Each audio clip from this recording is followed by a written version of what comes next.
Om Shanti. Good morning. साकार मुरली 5 जून 2023। बाबा का मीठा मीठा पत्र हम मीठे मीठे बच्चों के मीठे मंथन के लिए। मंथन शुरू करने से पहले ज्ञान सूर्य शिव बाबा की ज्ञान भरी किरणों के नीचे बैठ जाते हैं और अनुभव करते हैं कि मैं आत्मा ज्ञानी तो आत्मा हूं। आज की मुरली में अगर हम देखें तो बाबा ने सृष्टि के आदि मध्य अंत अर्थात सृष्टि के स्टीजोग्राफी को समझाया है कि कैसे भक्ति कल्प चलता है, कैसे फिर ज्ञान कल्प चलता है और कैसे भक्ति के बाद भगवान आकर के ज्ञान की प्रलब्ध देता है। तो बाबा कहता है कि बच्चे इस समय तुम सबकी वानप्रस्थ अवस्था है। अब इसमें शरीर की उम्र की कोई बात नहीं है। शरीर की उम्र किसी की 5 साल भी हो सकती है, किसी की 10, किसी की 15, किसी की 50 भी हो सकती है, लेकिन आत्मा की स्टेजेज के हिसाब से, सृष्टि की स्टेजेज के हिसाब से वानप्रस्थ अवस्था। वानप्रस्थ का मतलब होता है वाणी से परे जाने की अवस्था, अर्थात अब वापस घर जाना है। इसलिए क्या करो, पिता को अपने याद करो जो साथ में लेके जाएगा और अपने घर को याद करो। इसलिए उसको कहा वानप्रस्थ अवस्था है। दुनिया में जब वानप्रस्थ अवस्था कब कहते हैं, लोग 60 साल के हो जाते थे, अभी तो वो भी नहीं होता, तो लोग घर बार छोड़ते थे और घर बार छोड़ करके फिर तीर्थ यात्राओं पर, जंगल की तरफ, सबका अपना अपना अलग अलग होता था। बाबा कहता अभी तो सबकी वानप्रस्थ अवस्था है। आज बाबा ने ज्ञान और भक्ति का जो कंट्रास्ट समझाया, बाबा ने कहा देखो 63 जन्मों तक हम भक्ति करते हैं। द्वापर युग से लगा करके कलयुग अंत तक 63 जन्म होते हैं। इन 63 जन्मों की भक्ति की प्रारब्ध भगवान मिला और भगवान जो हमें प्रारब्ध देता है वो 21 जन्मों सुख शांति मिलता है। लेकिन ये जब भक्ति पूरी हो जाती है तब हम ज्ञान में आते हैं। तो बाबा कहता है अब तुम्हारी भक्ति का पाठ पूरा हुआ। अब ये तो हमें अपनी अपनी चेकिंग करनी है कि मेरा भक्ति का पाठ पूरा हुआ कि नहीं पूरा हुआ। तो नहीं पूरा होगा तो भक्ति करते रहेंगे, क्योंकि कई लोगों को हम देखना है ज्ञान में भी चलते हैं तो भक्ति भी करते रहते हैं। एक्चुअली वो आत्माएं होती हैं जो थोड़ा सा भयभीत हुई होती हैं। भयभीत हुई मतलब वो सोचते हैं कि दोनों तरफ से मिल जाए, दोनों हाथों में लड्डू मिल जाए, तो दोनों तरफ करते रहते हैं। ऐसा नहीं है, निश्चय बुद्धि की बात है ना। निश्चय हो गया तो फिर भक्ति और ज्ञान के कंट्रास्ट को समझ लिया तो फिर आत्मा नहीं करेगी। तो परमपिता परमात्मा आकर के समझाता है। कौन सा? जो परम धाम में रहने वाला। ऐसा नहीं है वो भगवान सर्वव्यापी। अगर भगवान सर्वव्यापी हो तो फिर तो सभी भगवान हो जाएं। सर्वव्यापी मतलब सब जगह है, समझने की बात है। तो भगवान समझाता है कि 63 जन्मों तक तो तुमने भगवान को ठीक कर भीतर जाने कहां कहां ठोका। अब भगवान सर्वव्यापी नहीं है, वो सर्वशक्तिमान है। वो आकर के बताता है कि तुमने 84 जन्म लिए थे, अब 63 जन्म तुम्हारे पूरे हुए, अब भक्ति का फल मैं ज्ञान देने आया हूं। भगवान को कोई 5 तत्वों के शरीर को लेकर के जन्म नहीं लेना पड़ता है, पर काया प्रवेश करता है। ब्रह्मा विष्णु शंकर भी सूक्ष्म तनवासी हैं, उनको भी भगवान नहीं कह सकते। आत्मा एक शरीर छोड़ दूसरा शरीर लेती है, परमात्मा नहीं करता है। परमात्मा एक ही तन लेता है, पर काया प्रवेश जिसको बोलते हैं इस संगम युग पर, जिसका नाम ब्रह्मा रखता है। तो अब बाबा कहता है कि तुम्हें बाड़ी से परे जाना है, तुम सबको जानना है। मैं एक को केवल थोड़ी लेके जाऊंगा, मैं तो सबको लेके जाऊंगा, इसलिए कई बार बाबा बोलता है मैं कालों का काल हूँ, महाकाल हूँ। लेकिन बाबा ने एक बात साथ साथ बोली, इस सृष्टि पर प्रलय नहीं होती। दुनिया में क्या बोलते हैं, लाखों वर्ष सृष्टि चलती है। अब जब लाखों वर्ष बीत जाते हैं, सृष्टि पर बहुत भ्रष्टाचार बढ़ जाता है, जनसंख्या बहुत बढ़ जाती है, तब जो है इस सृष्टि पर प्रलय हो जाती है। फिर धीरे धीरे एडम यूव से, आदम हव्वा से, दो लोगों से धीरे धीरे धीरे धीरे ब्रह्मा सरस्वती ऐसा करके दिखाते हैं, सृष्टि की बढ़ोतरी होती है। ऐसा बाबा कहता नहीं होता, प्रलय नहीं होती है। हाँ, प्रलय जैसी स्थितियां क्यों कहा गया, क्योंकि सृष्टि पर कितने देश हैं, केवल भारत बचता है, बाकी चारों तरफ पानी ही पानी हो जाता है, इसलिए लोगों ने प्रलय कहा। बहुत सारे शहर भारत के भी जल में चले जाते हैं, इसलिए कहा। तो ये सब बातें भगवान आकर के हमें समझाता है, लेकिन हमने क्या किया, वो भगवान को ही फिर सर्वव्यापी कह दिया। इससे बड़ी इंसल्ट कोई नहीं हो सकता है। खुद को भगवान कहना ये भी बहुत बड़ी इंसल्ट है। कई लोग शिवम बोल सकते हैं। तो रचयिता और रचना अलग है। रचयिता परमपिता परमात्मा, हम सब रचना है।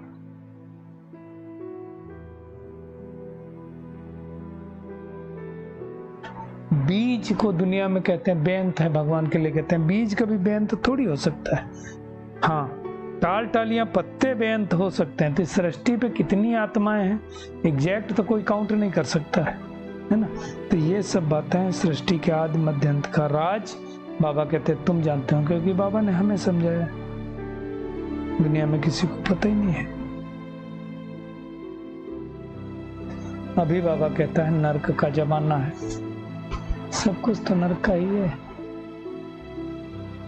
स्वर्ग में नया जमाना होगा, नया जमाना होगा। तो ये सब बातें भगवान हमें समझाता है। बाबा कहता गृहस्थ व्यवहार में रहते ही वे हर एक को सुदर्शन चक्रधारी बनना है। बाकी जो दिखाया विष्णु को 4 भुजाएं, ब्रह्मा को हजारों भुजाएं नहीं होती। विष्णु को 4 भुजाएं हम सब ने जाना है, 2 भुजाएं नारायण की, 2 लक्ष्मी की होती हैं। ब्रह्मा के हजारों भुजाएं ब्रह्मा के बच्चे। बाकी ऐसा नहीं होता कि किसी बहन को किसी भाई को इतने हो, नहीं, ये दिखाया गया है। अब इन सब बातों को बाबा कहता है कौन जान पाएगा जी, ये बच्चे अच्छी तरह से ज्ञान को सुनेंगे वही तो जान पाएंगे, बाकी तो पता ही नहीं चलेगा। ब्रह्मा बाबा ने भी कितने गुरु किए थे, 12 गुरु किए थे, तब जाकर के ज्ञान मिला। तो ज्ञान अलग है, भक्ति अलग है ना। ये सब बातें बाबा कहते हैं बड़े सावधानी से, रमजबाजी से समझाना है। रोज रोज नई नई बातें बाबा समझाता है ना। अब दुनिया में कई लोग आदिदेव ब्रह्मा को महावीर कहते हैं, कई लोग हनुमान को कहते हैं, हनुमान को तो मोस्टली लोग कहते हैं। अब हनुमान महावीर है, समझ में आ गया, आदिदेव ब्रह्मा कैसे महावीर है, तो सब घपला कर दिया। ब्रह्मा तो इस सृष्टि का रचयिता कहा गया है, जिसके तन में भगवान आकर के ज्ञान सुनाता है, इसलिए उनके हजारों हाथ दिखाए गए, हजारों बच्चे हैं। तो इन सब बातों को समझना चाहिए। महावीर वो आत्माएं हैं जिन्होंने पुरुषार्थ किया, अनेक आत्माओं को परमात्मा का परिचय दिया, है ना। तो बाबा कहता है जब फाइनल समय आएगा तो तुम सबकी माला बनेगी। ब्राह्मणों की माला नहीं बन सकती, आज हैं कल छोड़ के चले जाएं, है ना। तो उस समय फिर माला बनेगी, उसको कहा जाता है रुद्र माला के बच्चे विष्णु माला।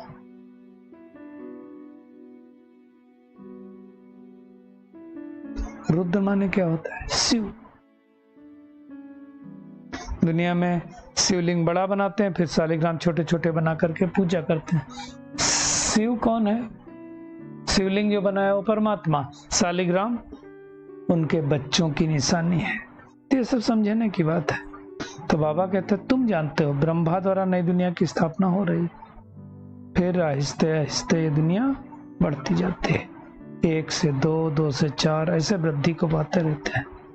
पहले अकेला ब्रह्मा बाबा था, फिर कुछ आत्माएं निकली, फिर 350 निकली, अभी तो लाखों आत्माएं हैं। तो ये सब समझने की बात है। भगवान आकर के क्या करता है, पुरानी दुनिया को नई बना देता है, कीचड़ पट्टी को साफ कर देता है। बाकी ऐसा नहीं है कि पीपल के पत्ते पर बैठकर अंगूठा चूसता हुआ श्री कृष्ण है, नहीं। रचता कैसे, रचेगा कैसे वो? स्वर्ग में, क्षीर सागर में क्यों दिखाते हैं विष्णु को? क्योंकि स्वर्ग में जब हम कोई आत्मा गर्भ में जाती है तो गर्भ जेल नहीं होता है, गर्भ महल होता है, वहां कोई कष्ट नहीं होता है। तो भगवान आता है इस पतित सृष्टि को पावन बनाने के लिए,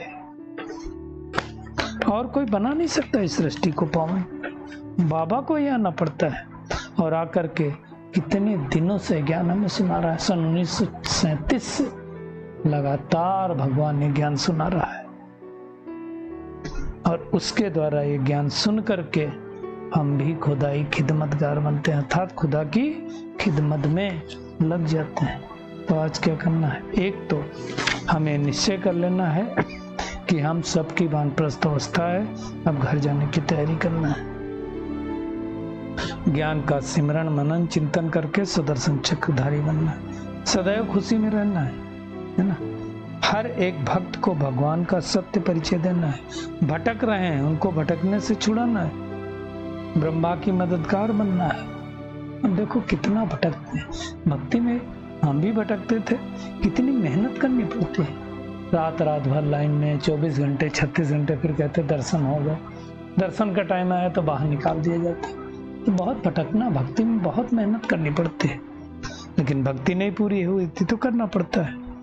आज का बाबा का वरदान है, अपने शुभ भावना के संकल्प से हर आत्मा में उत्साह भरने वाले सच्चे सेवाधारी भव। बाबा कहते हैं,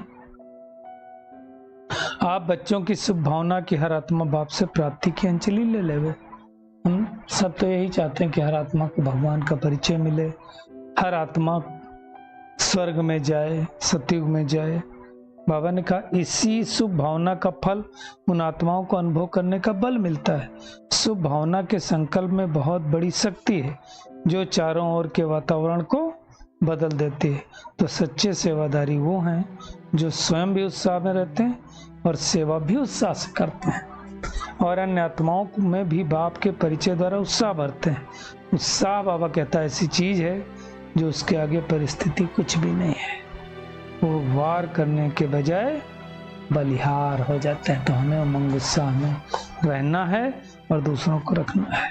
स्लोगन है, बाप दादा से अटूट प्यार हो तो ईश्वरीय मर्यादाओं पर चलना सहज अनुभव करेंगे, फिर वो परिस्थिति नहीं लगती। किसी से स्नेह होता है तो उसके बताए गए रास्ते पर हम चलते हैं।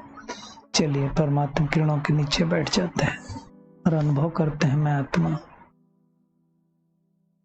भक्ति का फल ज्ञान प्राप्त करने वाली, 21 जन्मों का सुख शांति का वर्षा लेने वाली कोटों में कोई आत्मा हूं। ज्ञान का मंथन चिंतन सिमरण करके सुदर्शन चक्रधारी बनने वाली आत्मा हूं।